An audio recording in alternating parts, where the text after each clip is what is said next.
ప్రతిపక్ష నాయకుడు సభకు రావడం లేదు.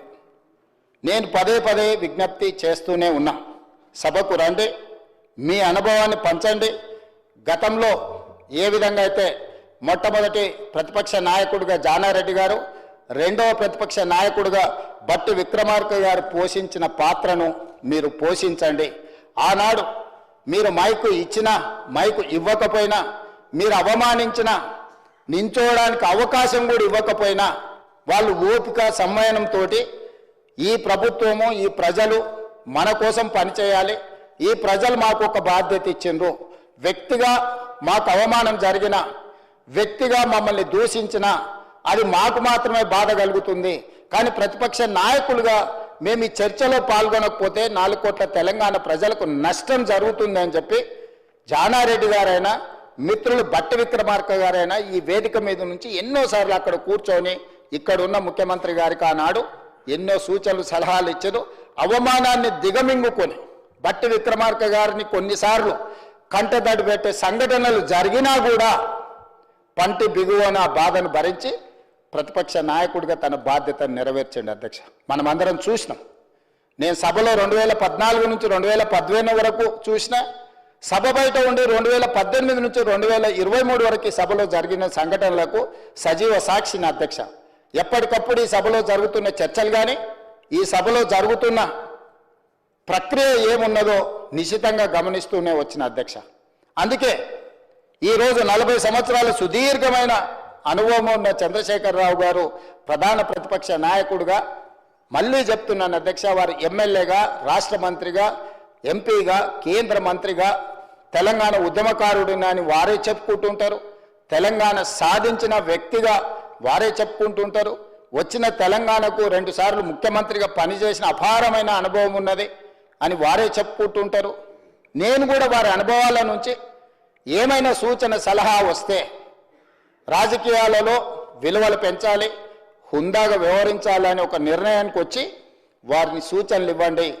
మీరు ఎక్కడో బహిరంగ సభలు పెట్టి బహిరంగ సభలలో సంభాషించుకోవడం కాదు, సభకే వచ్చి మాకు సూచన చేయండి. ఈ ప్రభుత్వం మీ సూచనల్ని తప్పకుండా పరిగణలోకి తీసుకుంటుంది, అందులో విలువైన సూచన ఉంటే వాటిని తప్పకుండా అమలు చేస్తామని చెప్పి ఆహ్వానించి సభను, సమావేశాలను మనం ఏర్పాటు చేసుకోవడం జరిగింది. అధ్యక్ష, ఈ సమావేశంలో ఈరోజు కృష్ణా జలాలపై చర్చ మేము అడిగింది కాదు. ఈరోజు ఏదైతే చర్చ పెద్దలు ఉత్తమ్ కుమార్ రెడ్డి గారు సభలో ఇంత సారాంశాన్ని ఈరోజు ప్రస్తావించింది, మేము సభ పెట్టండి కృష్ణానది జలాల మీద చర్చ చేద్దామని మేము అనలేదు. అధ్యక్ష, ప్రతిపక్ష నాయకుడు చంద్రశేఖరరావు గారు మాజీ ముఖ్యమంత్రిగా వారి పార్టీ కార్యాలయంలో పత్రికా సమావేశాన్ని పెట్టడమే కాకుండా టీఆర్ఎస్ ఎల్పీ సమావేశాన్ని, బీఆర్ఎస్ ఎల్పీ సమావేశాన్ని పెట్టి ఎంపీలను, ఎమ్మెల్సీలను, ఎమ్మెల్యేలను పిలిచి కృష్ణానది జలాల మీద తెలంగాణకు నష్టం జరుగుతుంది, కృష్ణానది జలాల మీద మనం మాట్లాడాల్సింది ఉంది, మనం పోట్లాడాల్సింది ఉంది, దీన్ని ప్రాతిపదికన తెలంగాణలో రేపటి నుంచి మనము కార్యాచరణ తీసుకోబోతున్నామని వారు ప్రస్తావించారు. అధ్యక్ష, అదేవిధంగా లెజిస్లేటివ్ అఫేర్స్ మినిస్టర్ గారు చెప్తున్నారు, బీఏసీలో తమరి నాయకత్వంలో జరిగిన బీఏసీలో కూడా కృష్ణానది జలాల మీద ఈ సభలో చర్చ జరగాలని బీఆర్ఎస్ పార్టీ కోరుకున్నది, మిగతా ప్రతిపక్షాలు కూడా దీన్ని చర్చించాలనుకున్నారు. అందుకే మేము మా పార్టీ కార్యాలయంలోనో, గాంధీ భవన్లోనో, పత్రికా సమావేశాలలోనో కేసీఆర్ గారు విమర్శించిన చర్చలకు సమాధానం చెప్పి ఉండొచ్చు, కానీ దానివల్ల తెలంగాణ ప్రజలకు వాస్తవాలు వివరించిన వాళ్ళము కాదు.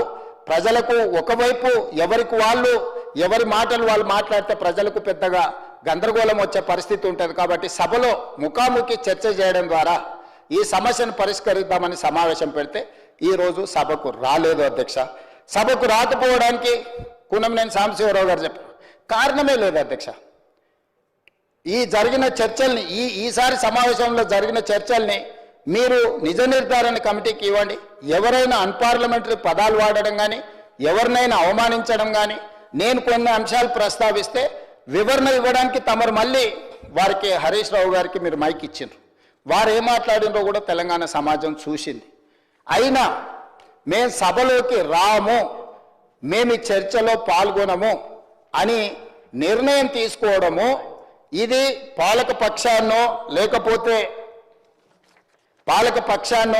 లేకపోతే మమ్మల్ని అవమానించడం కాదు అధ్యక్ష. ఈ చట్ట సభలను అవమానించడం, చట్ట సభల పట్ల వాళ్ళకు ఉన్న చిన్న చూపు ఈరోజు బహిర్గతమవుతుంది అధ్యక్ష. ఇలాంటి నిర్ణయాల వల్ల ఏమైనా ప్రజలకు ఉపయోగం ఉంటుందా? అదేవిధంగా పత్రికా సమావేశాలలో వాళ్ళే మాట్లాడిండ్రు అధ్యక్ష. నేను కొన్ని అంశాలను ఇష్టం లేకపోయినా ఇక్కడ ప్రస్తావించదలుచుకున్నా. మీరు సభ పెట్టండి, మీ బట్టలు ఊడదీస్తామని మాట్లాడిండ్రు అధ్యక్ష బహిరంగంగా. ఆ తర్వాత చంద్రశేఖరరావు గారు మీ తోలు తీస్తామని కూడా మాట్లాడడం జరిగింది అధ్యక్ష.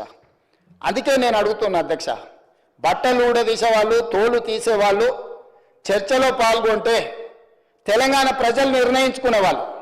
ఎవరు బట్టలని తెలంగాణ ప్రజలు ఊడదీస్తారో, ఎవరు తోలు ఎవరు తీస్తారో 4 కోట్ల తెలంగాణ ప్రజలు ఈరోజు వాస్తవ పరిస్థితులను ఈరోజు చర్చకు జరిగేది ఉండేది అధ్యక్ష. అందుకే నేను ఒకే మాట చెప్పదలుచుకున్నా అధ్యక్ష.